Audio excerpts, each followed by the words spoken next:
Minnesota, 2009. A cold case that haunted a quiet community for years was finally solved with a stunning confession. 8-year-old Sandra Renee Cantu was a second-grade student in Mankato. Known for her bright smile and playful spirit, she disappeared one spring afternoon while walking through her mobile home park. Days later, the unthinkable surfaced. Her body was found concealed inside a suitcase, submerged in an irrigation pond. The investigation hit dead ends. Suspects were questioned, but leads crumbled. For a time, it seemed the case would remain unsolved. But years later, surveillance footage, forensic DNA, and a confession unraveled the horror and exposed someone no one ever expected. Before we begin, drop a comment with your country and the time right now. In 2009, Mankato, Minnesota, was the kind of place where doors were left unlocked, neighbors waved from porches, and children played freely after school. Among them was Sandra Renee Cantu, a bubbly 8-year-old second grader who brought light and laughter to nearly everyone who met her. With her chestnut brown hair and energetic bounce, Sandra was more than just a child of the community. She was its heart. She lived in the Orchard Estates mobile home park with her mother, grandparents, and siblings. The small, well-worn trailer sat close together, nestled along quiet streets where parents kept half an eye on the kids playing tag or riding bikes. Sandra's family didn't have much in the way of wealth, but they overflowed with love. Her mother worked hard. Her grandparents helped raise the children, and together, they created a foundation of warmth that Sandra thrived in. Jacobson Elementary was just a short walk away, a walk Sandra took often, sometimes stopping to wave at neighbors or pet a dog behind a fence. Teachers described her as bright, imaginative, and kind. She was the type of child who drew pictures for her classmates and left little notes for her teacher. She loved coloring, climbing on the jungle gym, and playing make-believe with her friends. There was a gentleness to her that made her stand out, even among a sea of children. Sandra was close with many of the kids in the neighborhood, often spending afternoons hopping from trailer to trailer, knocking on doors and asking if her friends could come out to play. Her curiosity was endless, her laughter contagious. Those who live in the mobile home park remember her skipping between homes, a flash of joy under the Minnesota sky. For her mother, Sandra was the youngest, the baby of the family. She was deeply protective of her, but also proud of Sandra's growing independence. Sandra had just begun to test those early boundaries, asking for a little more freedom, wanting to go play at a friend's house unaccompanied. It was a normal step in any child's life, especially in a place where everyone felt safe. A neighborhood full of familiar faces. But Mankato, like so many small towns across America, would soon learn that evil doesn't always announce itself. Sometimes it hides behind familiar smiles, blending into the everyday rhythm of life. Sometimes it lives just one trailer away. In those early months of 2009, there was no hint of the tragedy that would unfold. No warning signs that this quiet, ordinary community would soon find itself at the center of a national storm. The sun still rose over the rooftops, children still played in the yards, and Sandra Cantu was still just a little girl in love with life. She wasn't just a daughter or a student. She was the spirit of a safe neighborhood. The child whose drawings hung on refrigerators, whose giggles floated across the yards, whose shoes were often found lying beside the front door, kicked off in a hurry to run and play. But life, as her mother would come to understand in the most devastating way, can change in an instant. What happens when a place built on trust becomes the setting for a parent's worst nightmare? Friday, March 27th, 2009, unfolded like any other in the Orchard Estates mobile home park in Mankato, Minnesota. It was one of those early spring days that hinted at warmth after a long winter. The kind of day where kids played until dusk and parents chatted from porch chairs, coffee mugs, or beer cans in hand. That afternoon, 8-year-old Sandra Renee Cantu stepped off the school bus and ran inside her trailer. She greeted her mother, tossed her backpack onto the floor, and asked the question she'd asked a dozen times before, "Can I go play?" Her mother, distracted by dinner preparations, nodded without hesitation. Sandra was just going to see a friend a few doors down, like she always did. Wearing a pink Hello Kitty shirt and black leggings, she bounced out the door, her ponytail swinging as she disappeared down the path between mobile homes. She told her mom she'd be back soon, but she didn't come back. At first, no one panicked. In a tight-knit community like Orchard Estates, children often played outside well past dinner time, moving in and out of each other's homes with ease. But as the sun dipped below the horizon and the familiar sounds of laughter faded into night, Sandra's absence began to gnaw at her family. They called her name, knocked on doors, checked with neighbors. Nothing. No one had seen her since earlier that afternoon. By 7:53 p.m., Sandra's mother made the call to local police. A missing person report was filed immediately. What followed was a community-wide mobilization. Officers were dispatched within minutes. Flashlights swept 3 yards. Neighbors volunteered to help search, walking shoulder to shoulder through the mobile home park, calling Sandra's name into the night. The first few hours were critical and frantic. Police interviewed residents, canvassed the area, and began gathering every piece of surveillance footage they could find. A nearby security camera showed Sandra crossing the street at 3:54 p.m., skipping happily toward the northern row of trailers. That was the last confirmed sighting of her alive. Beyond that, nothing. No witnesses. No screams. No signs of struggle. By Saturday morning, a formal search and rescue effort was underway. Bloodhounds were brought in. Aerial helicopters scanned nearby fields and woods. Flyers bearing Sandra's smiling face were stapled to poles and taped to convenience store windows. A $22,000 reward was quickly offered for any information that could lead to her return. But despite the scale of the search, there were no immediate answers. The footage showed her skipping out of frame and then vanishing. No footage of abduction. No known exit. It was as if she disappeared into thin air. The press caught wind quickly. Reporters lined the entrance to the mobile home park. The story of a missing 8-year-old girl from Minnesota began making national headlines. But for Sandra's mother, time had frozen.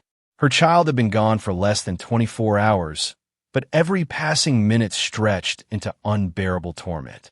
In interviews, Sandra's mother appeared pale, dazed, and broken. She was just going to play, she whispered to a local station. She never goes far. Investigators worked around the clock. No lead was too small. No theory off the table. Was this a kidnapping? A runaway? A tragic accident? Or something even more sinister? As Saturday became Sunday, and Sunday bled into Monday, the air in Mankato changed. Fear crept in where hope once lived. Something was wrong. Everyone felt it. And deep down, the community began to ask what no one wanted to say aloud.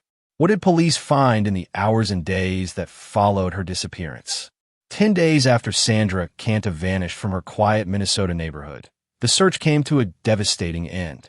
It was April 6, 2009, a Monday morning, when a public works crew was performing a routine drain of a nearby irrigation pond located several miles from the mobile home park. One of the workers noticed something strange. A large, dark object tangled in weeds just beneath the water surface. It appeared to be a suitcase, heavy and bloated from being submerged.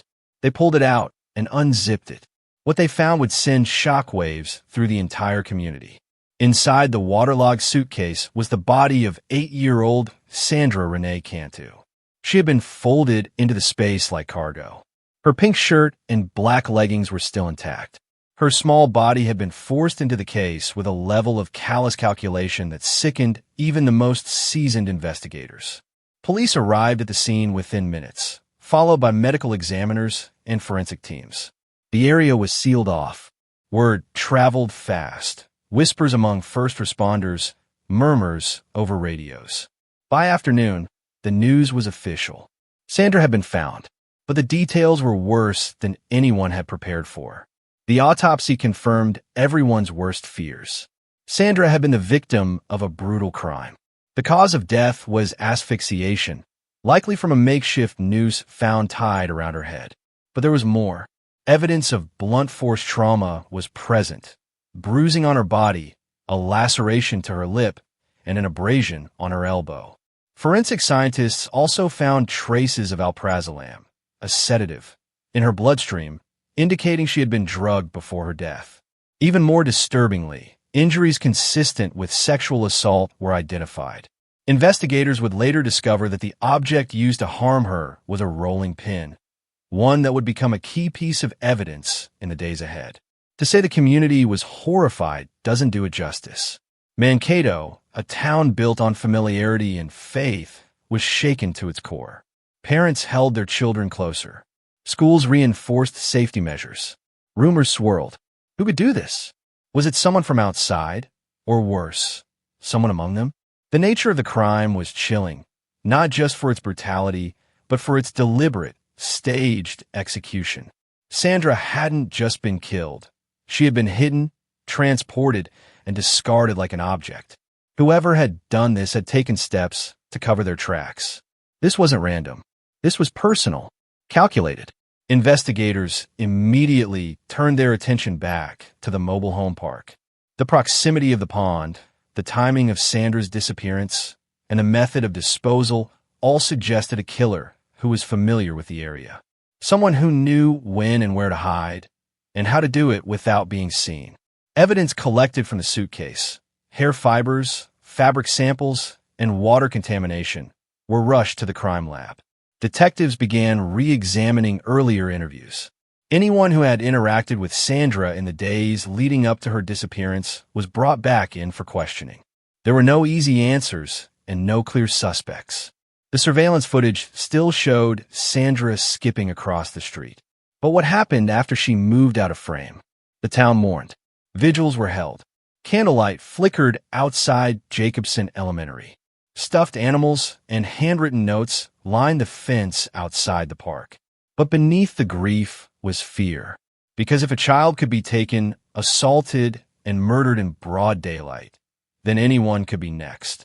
Who could commit such a calculated, cold-hearted act against a child? And why? The discovery of Sandra Cantu's body sent law enforcement into overdrive. The innocence of a child had been stolen in the most brutal way imaginable, and investigators knew they were racing against time. Not to save Sandra, but to prevent whoever had done this from striking again. In the first 48 hours following the discovery, police doubled back over every statement and lead they'd collected since the day she disappeared. Every interview, every bit of surveillance footage, every inch of the mobile home park was reconsidered through a different lens, not of hope, but of homicide. One of the earliest individuals scrutinized was a man known to the neighborhood, previously seen kissing Sandra on the lips at a community pool 2 years earlier. He'd been flagged before, unsettling parents and drawing quiet suspicion. Detectives pulled him in for questioning, scouring his background. But his alibi, supported by GPS data and several witnesses, held firm.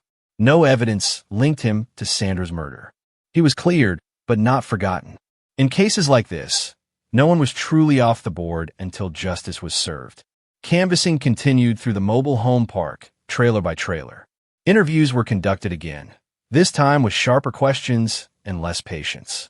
Yet, amid the repeated conversations, one story stood out for its peculiar timing. Melissa Huckabee, a 28-year-old Sunday school teacher and mother of Sandra's playmate, approached investigators just days after the girl vanished. She reported that a suitcase had been stolen from her trailer, specifically an Eddie Bauer suitcase. The same brand, size, and style that had been recovered from the irrigation pond containing Sandra's body.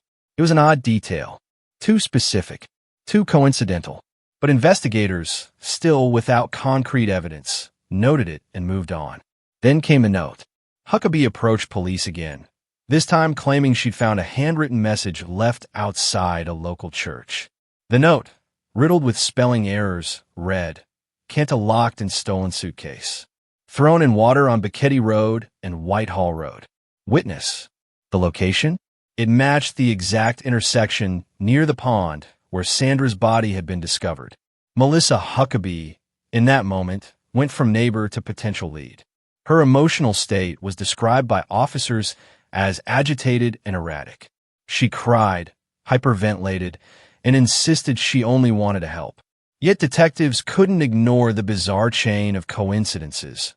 A a stolen suitcase, a cryptic note, a desperate demeanor. Still, early in the investigation, Melissa didn't fit the profile the FBI had crafted, a white male between 25 and 40 with a history of sexual offenses or violent behavior. Huckabee was a woman, a mother, a church figure. She had no criminal record, though mental health concerns were quietly noted. Her background didn't raise immediate red flags. Police continued to keep her at arm's length, noted but not pursued. They broadened their focus, interviewing registered sex offenders in the area, following up on tips, and comparing DNA samples from known individuals. But again and again, the leads fell flat. And yet, the suitcase lingered. The note gnawed at them. Something about Huckabee's involvement felt off.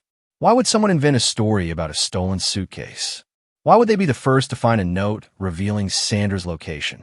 Was she seeking attention or hiding something far more sinister? By the end of the second week, the case that had once seemed to hinge on community cooperation began to twist inward. Detectives started reevaluating every assumption they had made. And one question rose above the rest. Could someone from Sandra's circle, maybe even a familiar face, be hiding a terrible secret? In the weeks that followed Sandra Cantu's funeral, Mankato, Minnesota, felt like a town suspended between grief and paralysis. The shock of the discovery had rippled through every school hallway, every church pew, every front porch in Orchard Estates. And yet, despite nationwide attention and relentless investigative efforts, no arrests had been made. Detectives publicly maintained confidence, insisting they were working every angle. But behind closed doors, frustration mounted. The early leads, the suspicious note, the stolen suitcase, the surveillance footage, had produced more questions than answers. The person responsible had vanished into the cracks of the neighborhood, and that uncertainty cast a long shadow. Sandra's family refused to let her memory fade. Candlelight vigils were held weekly at Jacobson Elementary. Her classmates left drawings, stuffed animals, and handwritten letters at the foot of a newly installed memorial bench. Teachers paused during recess, watching the children play with lingering caution. Her mother, fragile and exhausted, made emotional public appeals, begging anyone with information to come forward. But silence answered her every time. By early summer, the search efforts that once mobilized hundreds dwindled to a handful of volunteers. The pond where Sandra's body had been discovered became an unofficial place of mourning, a grim reminder of how quickly innocence could be stolen. People avoided the area, driving the long way around to keep from passing it. It wasn't just a crime scene anymore.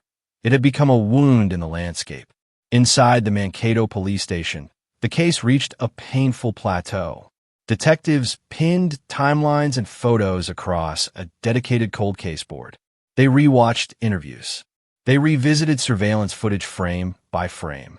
They re-examined search logs, looking for anything, even something insignificant, that had been overlooked.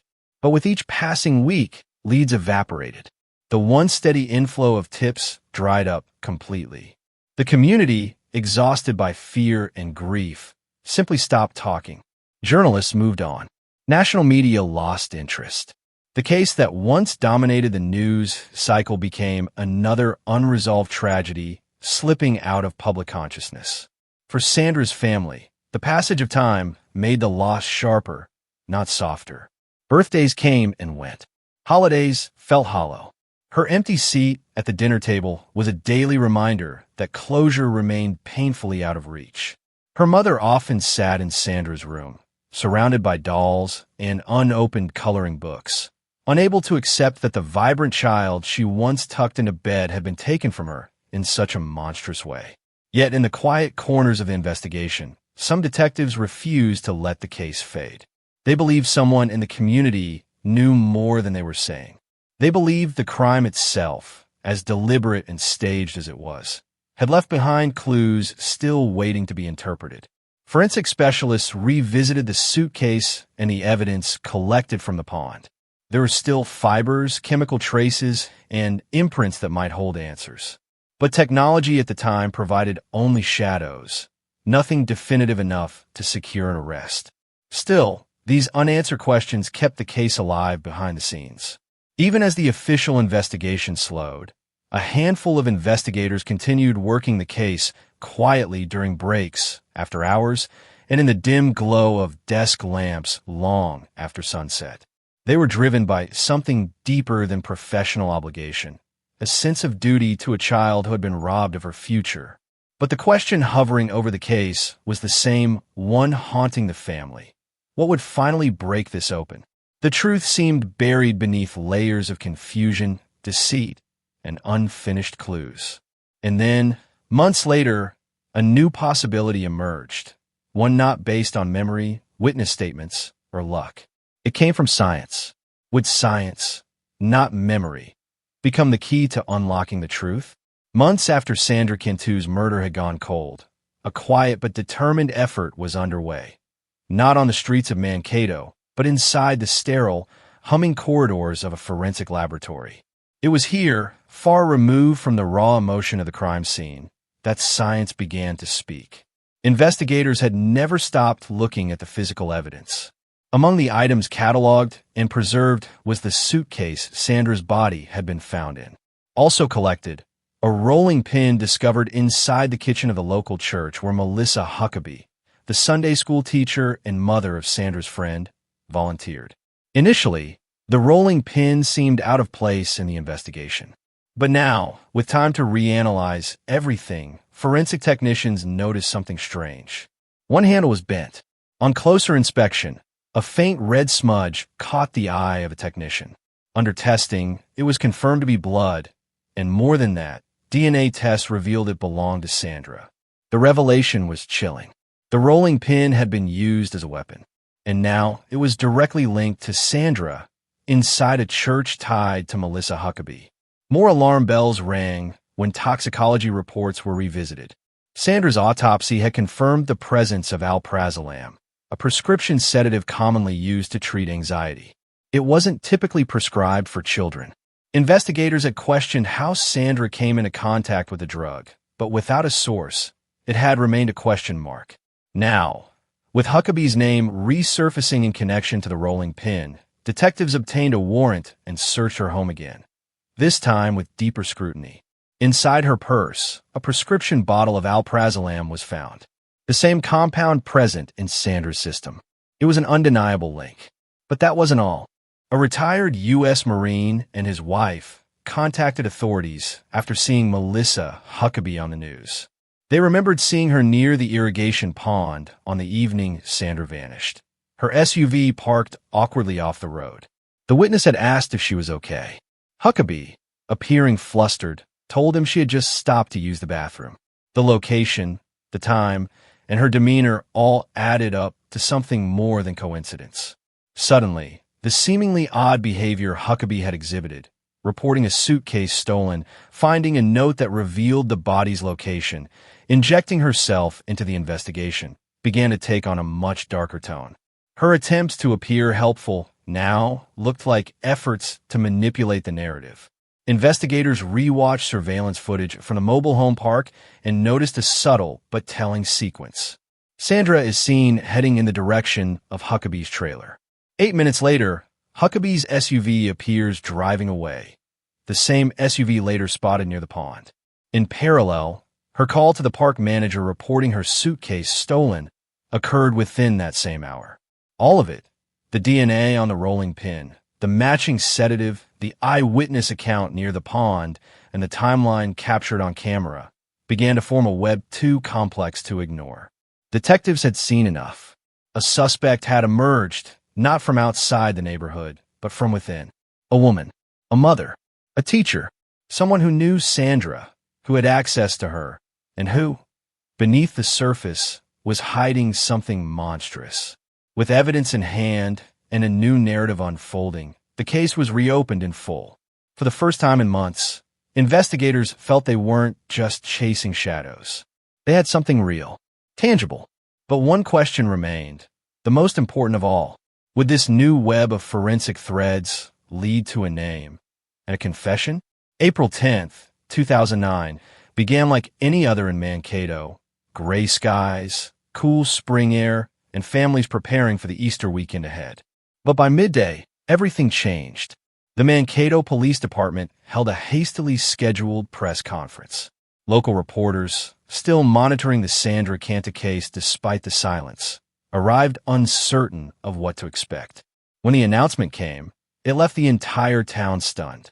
Melissa Huckabee, 28 years old, a Sunday school teacher, mother of a young girl, and neighbor to the Cantu family, had been arrested for the kidnapping and murder of Sandra Renee Cantu.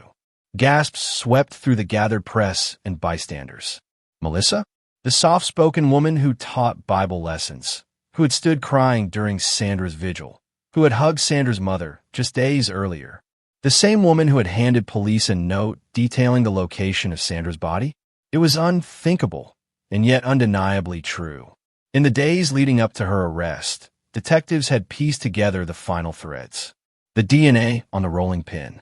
The sedatives in her home matching those found in Sandra's system. Her unusual behavior. The surveillance timeline. And the eyewitness account placing her at the pond. Each element was damning on its own. Together, they formed a crushing case. Melissa Huckabee was brought in for questioning late at night. Under the weight of mounting evidence, she eventually broke. Her confession was both shocking and haunting. She admitted to luring Sandra into her trailer, drugging her, and later killing her. The suitcase, the note, the bizarre behavior, all part of a disturbing attempt to mislead investigators while inserting herself into the center of the investigation. Some of the details she shared had never been made public. Specifics about the clothing Sandra wore, the location and positioning of the body in the suitcase, and even how she disposed of the rolling pin. It left no doubt. She was the one responsible. The motive? That's where the case grew even darker. Prosecutors and psychologists would later suggest that Melissa Huckabee, who had a documented history of mental illness, including borderline personality disorder and bipolar disorder, may have committed the crime for attention or as a twisted cry for help. But no motive could ever explain what she did. No theory could make sense of the cruelty. To the people of Mankato, the betrayal was indescribable. This wasn't just a murderer from within the community. This was someone embedded in the lives of their children. A mother, a teacher, a neighbor. The person they never suspected. Sandra's mother reportedly collapsed upon hearing the news. For days, she didn't speak to the media. Her heartbreak, already unbearable, had deepened with the realization that the killer wasn't a monster lurking in the shadows. It was someone she trusted. As the legal system began to move, the weight of what had happened settled like fog over the town. Parents clutched their children tighter. Trust, once abundant, was replaced by caution. The playgrounds grew quieter, the streets less alive. But amid the grief, a strange clarity formed. The case that had gone cold now had a name. A face, a confession. And for Sandra's family, the long road to justice was finally in motion. But even as the cuffs clicked around Melissa Huckabee's wrists and the charges were read aloud, kidnapping and murder, the deeper question remained. What would justice look like for Sandra's family? And could they find peace in court? The arrest of Melissa Huckabee sent ripples through every corner of Mankato. But while the community struggled to come to terms with the betrayal, Sandra Cantu's family braced for the legal process ahead, a process that, in crimes involving children, is often long, grueling, and emotionally draining. In the weeks following her confession, Huckabee was formally charged with kidnapping and murder. Additional charges were considered for separate incidents, allegations involving the drugging of another child and an adult man. But as her defense team entered negotiations, the case took a decisive turn. To avoid the death penalty, Huckabee agreed to a plea deal. She would plead guilty to the first-degree murder and kidnapping of Sandra Cantu. In exchange, prosecutors would drop the additional charges and remove capital punishment from the table. The plea spared the Cantu family from a prolonged trial filled with graphic evidence and painful testimony. But for Sandra's mother, it was far from a victory. The weight of finality settled in. The confirmation that her daughter's life had been taken, and that no answer would ever be enough to explain why. On the day of the sentencing, the courtroom was packed. Rows of reporters lined the back. Family members, some trembling, others stoic, sat together in silence. Melissa Huckabee, dressed in a modest suit and shackled at the wrists, sat hunched and pale. When her name was called, she stood and addressed the court. "I still cannot understand why I did what I did," she said through tears. "This is a question I will struggle with for the rest of my life." There was no emotion in Sandra's mother's eyes, only exhaustion. She sat quietly, clutching a framed photograph of her daughter. The image was one the public had seen many times. Sandra smiling, her brown hair tied back, her eyes bright with joy. The judge handed down the sentence. Life in prison without the possibility of parole. There'd be no chance of release. No appeals. No return to society. For the legal system, justice had been served. But for the family, it didn't feel like justice. It felt like survival. After the hearing, Sandra's mother spoke briefly to the press. "I don't feel peace. I don't feel closure. I just feel empty," she said. But at least I know she can't hurt anyone else. The plea deal spared the public from reliving the worst of the details. But it also meant certain questions would never be answered. Why had Huckabee, a mother, a teacher, committed such a monstrous act? Was it premeditated? Was it mental illness? Was it something even darker? Her motivation remained, and remains to this day, a source of speculation and debate. Psychological evaluations later suggested Huckabee may have suffered from borderline personality disorder, compounded by schizophrenia and bipolar disorder. Some experts argued she may have committed the crime as a twisted form of attention-seeking, a desperate attempt to create a crisis that would make her feel needed or noticed. But those were theories. What mattered most was what she had done and the life she had taken. Sandra's desk at Jacobson Elementary was left untouched for weeks. Her classmates left drawings and messages beside it, unable to make sense of her absence. The school created a quiet room for children struggling with grief. And the town, still raw with sorrow, began to search for something it desperately needed: healing. The sentence had been delivered. The courtroom had emptied. But for the people of Mankato, and especially for one grieving family, the long road to rebuilding had only just begun. How would a community begin to rebuild after such unspeakable loss? In the wake of unimaginable tragedy, some communities fall apart. Others rise, not by forgetting, but by remembering with purpose. Mankato, Minnesota, chose the latter. And at the heart of that decision was a little girl named Sandra Renee Cantu. Though Sandra's life ended far too soon, her memory has never faded. Her mother, family, and community refused to let her be defined solely by the horror of her death. Instead, they built a legacy around the light she brought to the world, one rooted in love, safety, and the power of a child's spirit. Jacobson Elementary, where Sandra once laughed with classmates and colored during recess, became the first place to enshrine her legacy. A new playground was built and named in her honor, the Sandra Cantu Playground. Bright, safe, and filled with life, it became a symbol of joy reclaimed. Nestled within it were buddy benches, a simple but powerful tool for inclusion. Any child who sat there was signaling they felt lonely, and others were encouraged to join them. It was the kind of gesture Sandra would have loved, small, kind, and deeply human. Her story also inspired action beyond school grounds. In 2011, the city launched the Minnesota Celebrates Children event, a free annual day of play, learning, and safety awareness held every spring. Sponsored by local businesses and supported by volunteers, the event honored Sandra not with silence, but with laughter. Face painting booths, story corners, police officers teaching children how to stay safe. It became a day where grief turned into guidance, and where Sandra's spirit was felt in every hug, game, and moment of joy. For Sandra's family, time never dulled the ache, but pain turned into advocacy. Her mother became a quiet but firm voice in campaigns for stronger child protection laws, better mental health services, and neighborhood safety awareness. She spoke at community meetings, school assemblies, and awareness panels, not as an expert, but as someone who knew firsthand what it meant to lose everything. Sandra's case also sparked policy discussions. The ease with which her killer was able to drug and abduct her, while living feet away, shook public trust. Schools reviewed their emergency procedures. Churches evaluated staff protocols. And across the region, background checks and child safety policies were strengthened. Yet perhaps the most lasting impact has been the emotional awakening within the community. Mankato, once defined by the shadow of this crime, began to reclaim its identity through unity. Neighbors who had once withdrawn in fear came together to form watch groups. Teachers received training in recognizing signs of trauma and abuse. Parents paid closer attention to their children's daily lives. And always at the center of this movement was Sandra. Her legacy became more than a name or a photo. It became a call to action, a reminder that even the smallest voice can echo across time when a community chooses to listen. Today, children still play beneath the swings of the Sandra Cantu playground.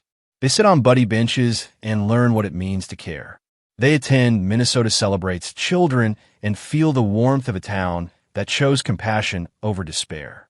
Her family visits quietly. Her mother sometimes walks the grounds, watching children laugh the way Sandra once did. And while the wound remains, so too does a legacy that refuses to be forgotten. Could Sandra's legacy outshine even the darkest of crimes?